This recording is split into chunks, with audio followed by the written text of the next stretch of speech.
Halo, selamat malam rekan-rekan yang saya kasih dalam nama Tuhan Yesus. Kembali bersama dengan saya, Feby Timotius dari Bara Digital Ministry. Malam hari ini bersama dengan hambanya, Pendeta Alex Nanlohi, kita akan belajar tentang self-love. Nah, apakah itu dan bagaimana praktek dalam kehidupan kita? Dan mungkin apa yang, mungkin teman-teman juga sudah tahu istilah ini, tetapi ada saja yang bisa kita pelajari dan mungkin ada yang terlewat selama ini. Sehingga mari kita pantengin dari awal hingga akhirnya, sehingga kebenaran firman Tuhan menjadi dasar hidup kita. Sebelumnya kita berdoa terlebih dahulu. Tuhan Yesus yang mengasihi kami, yang sampai detik ini dalam kasih-Mu itu kami terpelihara. Karena itu Tuhan, di tengah-tengah kehidupan yang kami jalani, kami rindu, kami melihat diri kami sebagaimana Tuhan melihatnya. Dan tolong kami melalui kebenaran firman Tuhan di malam hari ini, kami diteguhkan, kami disegarkan, dan kami diliputi kasih Allah.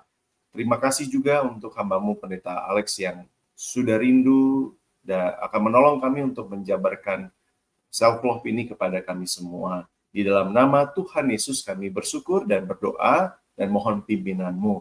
Amin. Selamat malam Pak Alex, saya persilakan Pak. Shalom, selamat malam Bapak Ibu Saudara yang dikasihi Tuhan.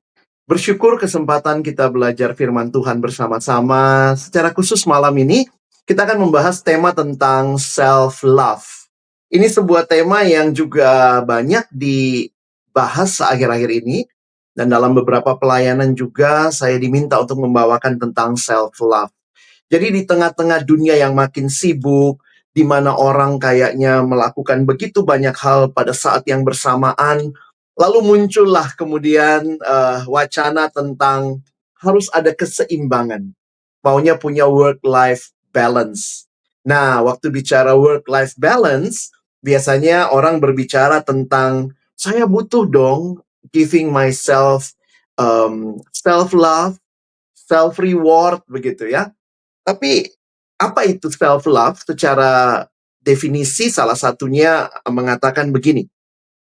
Self-love adalah bentuk penerimaan atau penghargaan terhadap diri sendiri.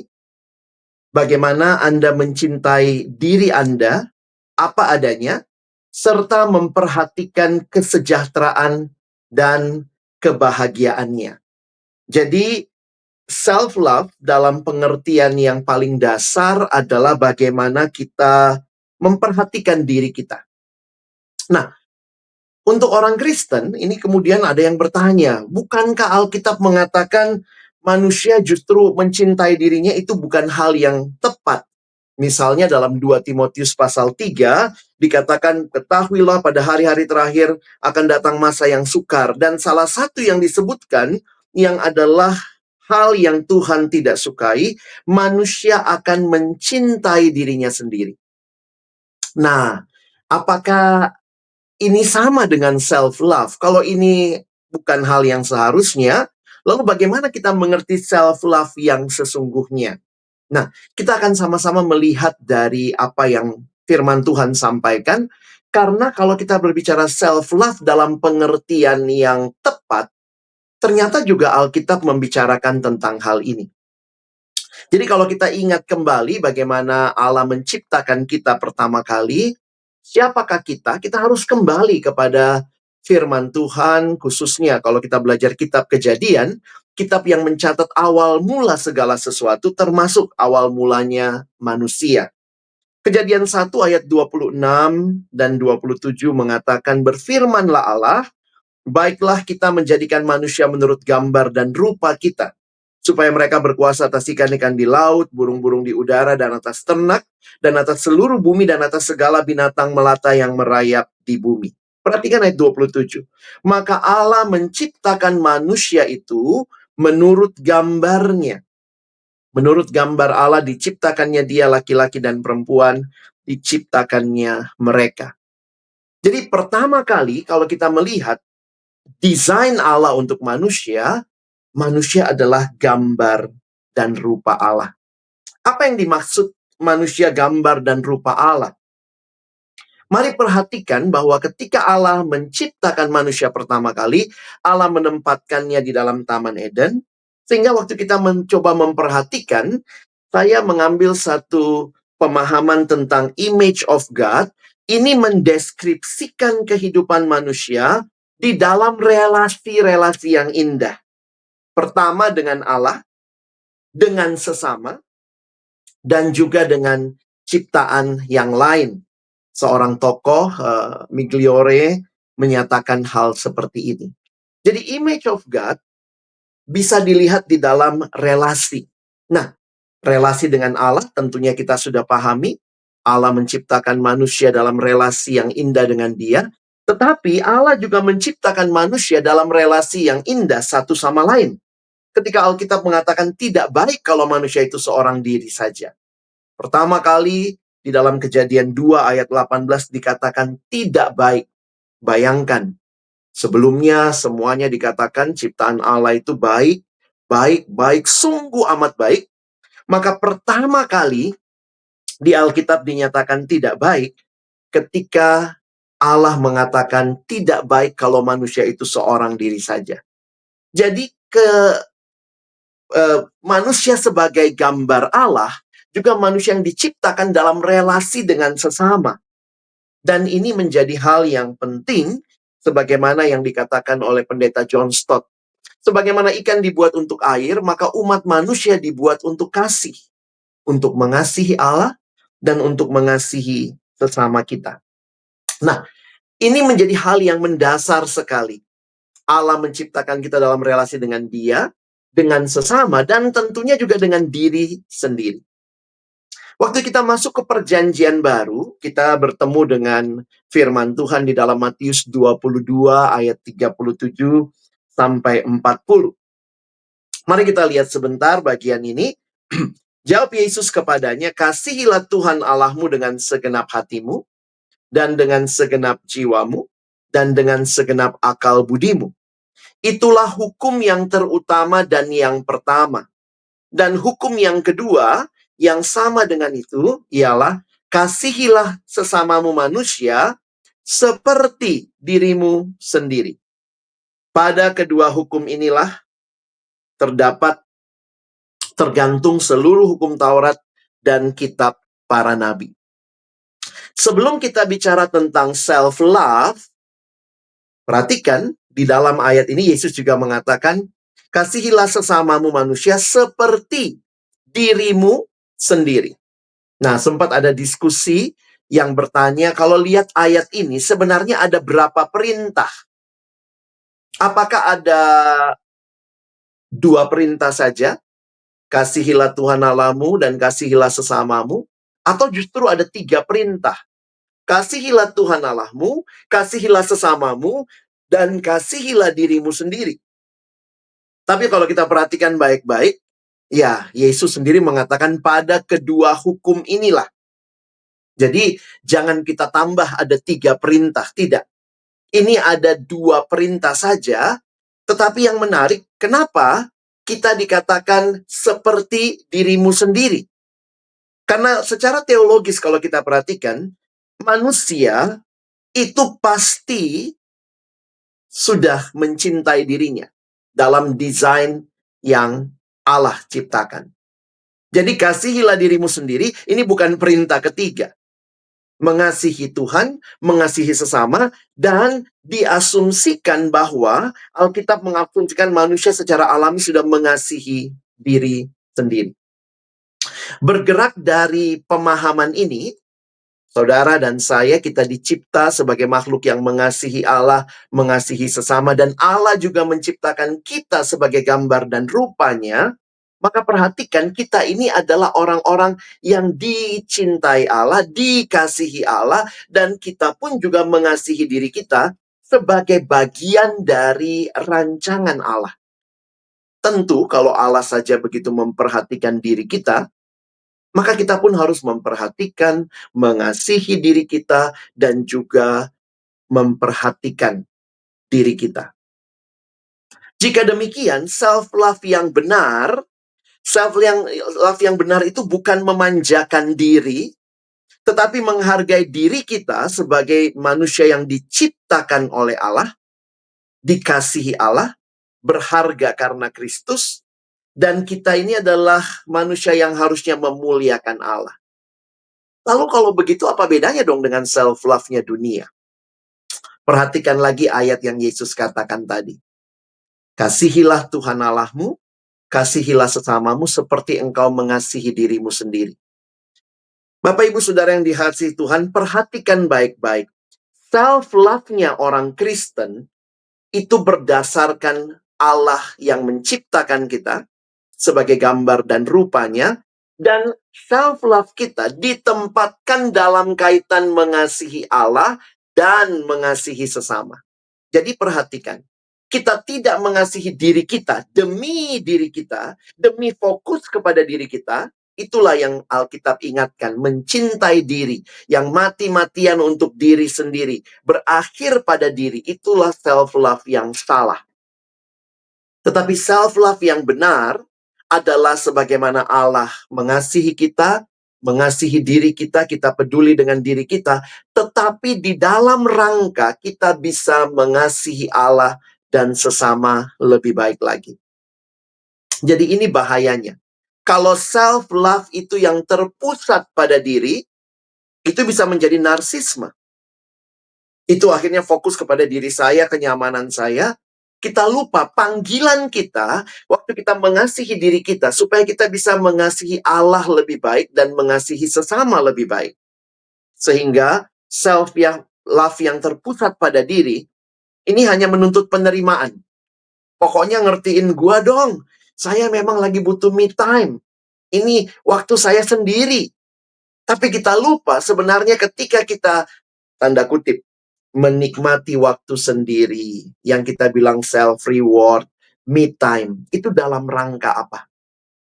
Dalam rangka supaya kita bisa mengasihi Allah lebih lagi dan mengasihi sesama lebih baik. Tidak salah tentunya kita memberi self-reward, me time, itu bentuk pemulihan diri. Boleh, itu perlu. Asal tidak jadi berhala, karena kalau fokusnya kepada diri kita, akhirnya itu menjadi berhala bagi kita. Dan jangan lupa Allah sendiri sebenarnya menetapkan ritme kehidupan. Istirahat itu alkitabiah. Jadi kalau saudara mungkin sibuk bekerja, sibuk pelayanan, lalu bilang, waduh saya mau memberi self-reward. Sebenarnya jangan berkata itu cuma self-reward. Itu memang harus kita nikmati istirahat yang cukup. Dan tubuh kita adalah bait Roh Kudus, sehingga kita harus menjaganya dengan baik. Tapi ketika semua itu kita lakukan, istirahat dengan baik, memelihara tubuh dengan baik, mengasihinya, memberikan self-reward dan me time, tujuan akhirnya bukanlah kepada egosentrisme kita. Bukan kepada diri kita semata. Tetapi supaya kita bisa melayani Allah lebih lagi, mengasihi Dia lebih lagi, dan juga mengasihi sesama kita. Jadi ini bentuk yang perlu kita pahami. Kasih, mengasihi diri dalam konteks kasih itu tidak sekadar untuk diri kita, tapi untuk mengasihi sesama. Jadi kalau kita melihat merawat diri itu bentuk tanggung jawab, sementara yang sekarang banyak orang lakukan tetapi akhirnya jadi fokus kepada diri, itu sebenarnya lebih mirip bentuk pelarian, saudara. Saya ketemu ada yang bilang gini, saya butuh me time. Saya butuh mundur sebentar dalam pelayanan. Saya mau kasih self-reward buat diri saya. Saya butuh self-love. Lalu dia mundur dari pelayanan sementara, sebulan, 2 bulan, 3 bulan, nggak balik-balik lagi, saudara ya. Padahal kalau kita memang membutuhkan waktu untuk menikmati, dipulihkan, disegarkan, harusnya kita kembali lagi dalam tanggung jawab kita untuk melayani Tuhan dan sesama dengan lebih segar, mengasihi sesama dengan lebih limpah. Jadi, bukannya mundur, lalu kemudian melarikan diri. Self-love yang berakhir pada diri, itu bentuk pelarian. Tapi self-love yang benar adalah ketika kita disegarkan kembali, maka kita bangkit dan juga mengasihi Allah dan sesama lebih lagi. Inilah kasih yang mengalir dari atas. Allah yang lebih dahulu mengasihi kita, maka kita dipanggil juga untuk mengasihi sesama dengan lebih baik. Saya ingat kalau naik pesawat, Bapak Ibu Saudara, ada peragaan-peragaan cara menggunakan sabuk pengaman, cara untuk memakai pelampung, lalu kemudian diperagakan juga bagian itu biasanya cara menggunakan masker oksigen. Pramugari atau pramugaranya akan mengatakan jika tekanan udara mendadak menurun, maka masker oksigen akan keluar dari panel di atas Anda. Apa yang harus kita lakukan? Tarik masker itu, menutupi mulut dan hidung, dan bernafaslah seperti biasa. Nah, yang menarik buat saya setiap kali mendengar kalimatnya adalah kalimat selanjutnya. Bagi saudara yang bepergian dengan anak kecil atau orang yang membutuhkan pertolongan, pakailah masker Anda lebih dulu sebelum menolong yang lain.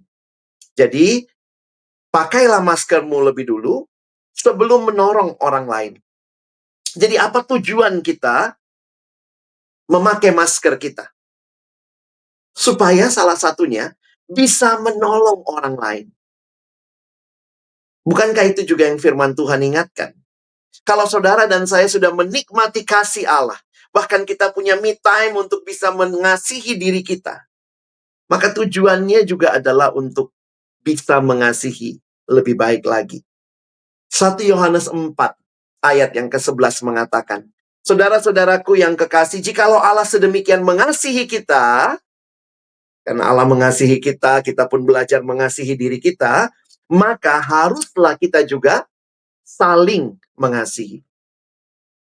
Jadi, self-love Kristiani bukanlah self-love yang berakhir pada diri, tetapi self-love yang ketika kita sudah menikmati dipulihkan, kita pun boleh dipakai Tuhan mengasihi lebih lagi. Sebagai kesimpulan, kasih sejati itu dimulai dari Allah. Me time, self-reward bukan dosa, asal bukan menjadi pusat hidup kita, lalu menjadi berhala, apa-apa kita minta self-time, me time, dan kemudian menjadi sesuatu yang berakhir pada diri kita. Tapi fokusnya adalah kasih yang berakar dalam relasi dengan Allah akan menjadi kasih yang mengalir kepada sesama. Itulah sebabnya Yesus mengatakan, kasihilah Tuhan Allahmu, kasihilah sesamamu, seperti engkau mengasihi diri. Jika saya memparafrase ulang, ketika engkau mengasihi dirimu dengan baik, maka engkau pun akan mengasihi sesama dan mengasihi Tuhan lebih baik lagi. Dan ingat, kita lebih dulu dikasihi Tuhan. Karena itulah kita bisa mengasihi sesama dan Tuhan lebih baik lagi. Kiranya Tuhan menolong kita punya pemahaman dan pengertian self-love yang benar. Amin. Amin. Baik, terima kasih Pak Alex buat ini keren banget Pak, karena materi ini juga dalam tanda kutip tadi ya, berseliweran, tetapi juga dalam konteks yang dalam iman Kristen kita diteguhkan ya, di malam hari ini. Nah, setidaknya minimal ada 2 pertanyaan nih Pak, yang tadi saya waktu dengar ini terbersit begitu ya. Kalau misalnya yang pertama Pak, kalau ada seseorang di luar sana yang mendengar, mungkin bisa apakah ada kesinambungan atau ada korelasinya dengan misalnya, oh saya udah terlanjur melakukan segala sesuatu agak berlebihan gitu ya. Mungkin nggak sadar juga gitu, misalnya beli barang branded, lalu itu sebagai, ini kan self reward saya dan liburan. Kan tadi ini nggak salah begitu ya, tapi kan kalau berlebihan dan untuk diri sendiri itu jadi keliru. Nah, kalau ada orang yang atau anak muda atau seseorang di luar sana yang merasa, aduh kayaknya ini gua banget dan kayaknya sudah terlanjur jauh banget untuk, aduh nahan itu tuh kan mungkin ya bukan sesuatu yang mudah untuk nggak belanja, nggak misalnya contohnya begitu Pak. Ini bagaimana Pak? Iya. Pada akhirnya saya harus ingatkan memang kita perlu untuk terbuka dan jujur di hadapan Tuhan. Dan saya pikir pemahaman ini jangan membuat kita saling menghakimi ya. Karena bisa jadi di luarnya kelihatannya sama. Tapi ternyata di dalamnya itu bicara motivasi, bicara tentang sikap hati. Nah itu cuma kita sama Tuhan yang tahu. Orang melayani pun bisa berdosa. Kenapa? Ketika dia melayani dengan motivasi yang tidak benar, dengan motivasi yang salah, Dan di sini saya melihat Tuhan tuh sungguh luar biasa mengasihi kita dan juga memberi kesempatan kedua, ketiga, keempat ketika kita gagal, baik dalam motivasi, baik di dalam juga melakukan ya. Karena bayangkan bisa jadi motivasinya udah salah, yang kita lakukan salah. Yang kita lakukan bisa benar, tapi motivasinya salah. Jadi hati-hati untuk tidak saling menghakimi, tapi ini menjadi sebagai self-examination, self-evaluation buat kita. Dan ingat, banyak hal yang terkait di dalam pemahaman ini. Misalnya, kalau kita bicara me time, self-reward, begitu. Ada kaitannya tentu dengan persembahan uang. Atau saya bilang uangnya ya. Karena apa? Banyak orang berpikir begini. Nah, ini juga konsep-konsep yang seringkali kita didengar, didengung-dengungkan. Berikan yang bagiannya Tuhan. Lalu orang memberikan 1/10 ke gereja. Lalu seolah-olah 9/10-nya tuh punya dia. Nah, ini yang kadang-kadang kan akhirnya, ya udah dong, saya udah kasih bagiannya Tuhan, saya udah kasih ke rumah Tuhan. Nah, ini 9/10-nya punya saya dong. Saya mau pakai buat apakah? Saya mau pakai untuk beli barang branded dan segala macam. Padahal sebenarnya persembahan itu, kalaupun kita menggunakan prinsip 1/10, jangan berpikir bahwa hanya 1/10 itu yang punya Tuhan. Perjanjian baru bahkan mengingatkan seluruh hidupmu adalah miliknya Tuhan. Kamu telah ditebus dan kamu milik Tuhan.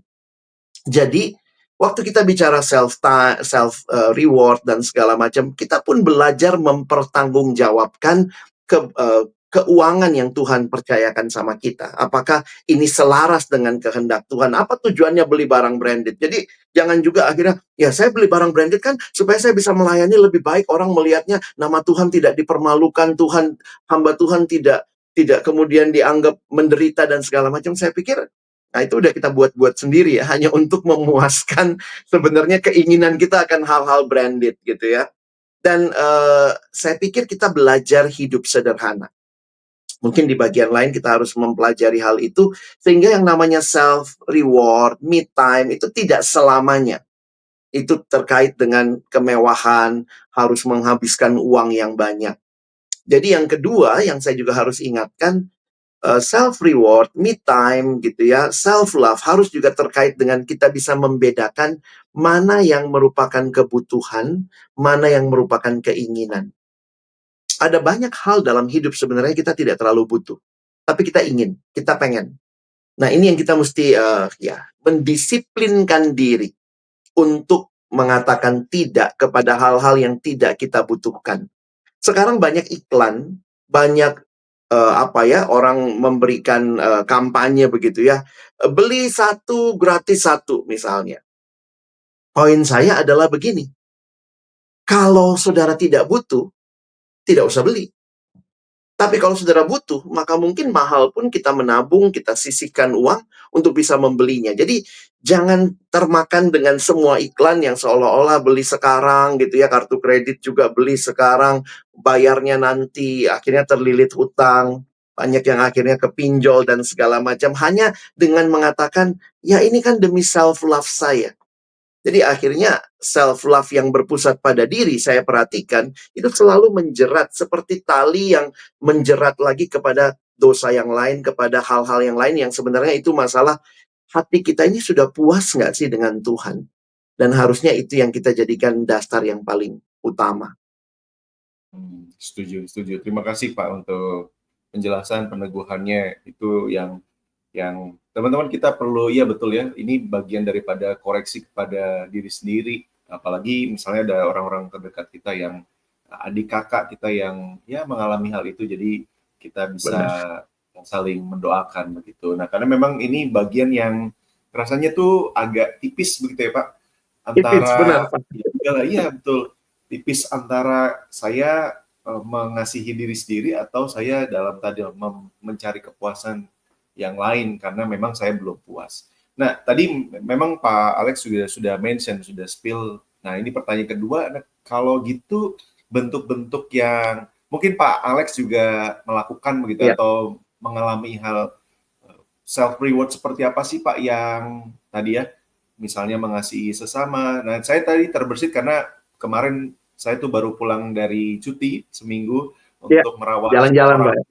ya, tapi untuk merawat orang tua. Jadi itu sesuatu Oh, yang oke. menyenangkan begitu ya. Ya, eee, karena sakit begitu. Jadi, Iya, apakah demikian? Kan tidak selalu begitu bentuknya. Lalu misalnya, apakah itu misalnya pelariannya membaca buku atau bagaimana, Pak? Ini supaya teman-teman juga punya alternatif lain supaya, "Oh, iya ya, iya. selama ini memang dijalani, dinikmati, tapi kok itu, eee, bahkan mungkin tidak perlu keluar biaya yang banyak gitu, sehingga ya itu bisa jadi alternatif bukan bahkan mungkin, tujuan untuk self reward yang benar di hadapan Tuhan." Iya, kalau saya kembali melihat, eee, sebenarnya saya juga mengkaitkan di awal tadi dengan work life balance ya, waktu kita memang terbatas, saya coba memperhatikan begini, beberapa dari kita kadang-kadang merasa butuh self reward karena ada ketidakseimbangan dan saya perhatikan jadi sebelum saya masuk kepada kegiatan apa yang membawa self reward yang baik misalnya, saya harus ingatkan dulu kenapa kita butuh self reward, kapan kita butuh self reward. Nah, biasanya beberapa kali saya perhatikan ini karena ketidakseimbangan kehidupan. Ini prinsipnya dulu, Pak ya. Satu hari Tuhan kasih kita 24 jam. Nah, di dalam teologi kerja, Tuhan memberikan 24 jam itu 8 jam bekerja, atau mungkin kalau kita adalah mahasiswa-siswa, 8 jam kerja atau belajar, 8 jam istirahat, 8 jam itu tidak kerja, tidak istirahat. Nah, itu yang biasa disebut dalam pemahaman itu leisure time. Ya, waktu yang tidak kerja, tidak istirahat ya. Nah, poinnya, jadi saya pikir juga dalam dalam hukum pemerintah kita juga mengakui itu ya. Orang kerja itu satu hari 8 jam. Ya, masuk jam 8 pagi, harusnya kan pulang jam 4 sore, tapi ada istirahat makan jam 12 sampai jam 1, kita pulangnya jam 5 sore. Lebih dari jam 5 sore itu hitungnya lembur. Nah, karena memang sesuatu yang terkait dengan kehidupan, kayak Tuhan udah ciptakan ritmenya seperti itu. 8 jam kerja atau belajar, 8 jam eh, istirahat, dan 8 jamnya lagi leisure time. Nah, harusnya kan di leisure time itu kita isi dengan baca Alkitab, membaca renungan, mungkin mendengarkan khotbah, atau kita lakukan hal-hal menonton, ya, nonton drakor, nonton ini dan itu. Nah, jadi poin saya adalah perhatikan keseimbangan dari tiga hal ini. Jangan-jangan self reward yang saudara butuhkan cuma tidur kok. Karena seminggu ini udah capek banget begitu. Jangan-jangan self reward yang saudara butuhkan adalah baca buku seperti Bapak bilang tadi. Adalah tidak kerja, tidak tidur. Ya udah baca buku, nonton film begitu ya. Nah, jadi kadang-kadang saya memperhatikan ketika orang berkata self reward, nah ini tidak harus mahal karena memang itu udah ritme kehidupan. Mungkin ada yang senang berkebun, ada yang senang otomotif, itu bagian kita mengisi leisure time kita. Jadi kita bisa membayangkan kalau kebanyakan leisure time, jadi malas. Kerja jadi nggak semangat. Kebanyakan kerja, leisure time itu kan kita bisa pakai untuk memperhatikan keluarga, ngobrol. Tadi Bapak bilang merawat keluarga. Tapi waktu merawat keluarga juga kan kita butuh tidur. Tetap tidurnya 8 jam begitu. Jadi kadang-kadang saya pikir waktu bicara self-reward, beberapa orang yang belakangan ini ngomong, gue butuh me time, gue butuh self-reward. Kadang-kadang saya mikir, bukan masalah me time. Apa yang harus kamu lakukan? Kamu mungkin hidupnya sedang tidak balance. Dan balance-nya itu Tuhan yang udah tentukan ya, termasuk juga kita 6 hari kerja, 1 hari istirahat. Jadi bagi saya sih tidak terlalu harus menghabiskan uang yang banyak misalnya ya. Mungkin kita mau hari ini bersama keluarga makan keluar begitu ya untuk keluar dari rutinitas ya, karena juga biasanya rutinitas itu jadi sesuatu yang membawa kita dalam kebosanan dan seterusnya, tapi kita harusnya bisa memaknai dan tidak selamanya harus mahal gitu ya. Nah, kalau itu jadi sesuatu yang rutin, misalnya kita lakukan terus me time yang menghabiskan uang begitu, ya lama-lama kita juga akhirnya jadi nggak balance lagi hidupnya dalam hal keuangan. Jadi saya pikir mengerti prinsipnya sehingga kita bisa lakukan hal-hal yang eh, berbeda di dalam waktu itu, Pak. Itu dulu mungkin yang saya sampaikan. Baik, wah terima kasih sekali. Ini sesuatu yang jadi sebenarnya dalam tanda kutip ya tidak perlu uang atau waktu yang sekian banyak supaya kita dapat self reward tadi ya Pak ya, sehingga saya jadi berpikir jangan-jangan memang ada banyak di antara kita hanya rindu bisa makan bersama keluarga yang selama Ya, ini sudah agak terlewatkan gitu ya, yang sederhana leisure nggak usah time-nya bahkan dipakai di kerja, Pak. rumah.